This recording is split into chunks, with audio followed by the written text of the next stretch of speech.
ويسألونك عن المحيض قل هو أذى فاعتزلوا النساء في المحيض ولا تقربوهن حتى يطهرن فإذا تطهرن فأتوهن من حيث أمركم الله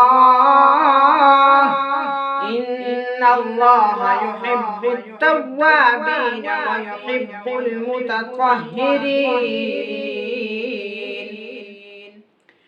نساؤكم حرث لكم فأتوا حرثكم أنى شئتم وقدموا لأنفسكم واتقوا الله واعلموا أنكم ملاقوه وبشر المؤمنين.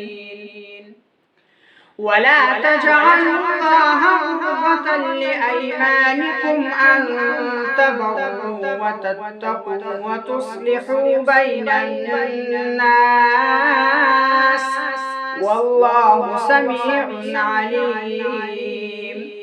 لا يؤاخذكم الله باللغو في أيمانكم ولكن يؤاخذكم بما كسبت قلوبكم والله غفور حليم. للذين يؤلون من نسائهم تربص 4 أشهر فإن فاءوا فإن الله غفور رحيم. وإن عزموا الطلاق فإن الله سميع عليم.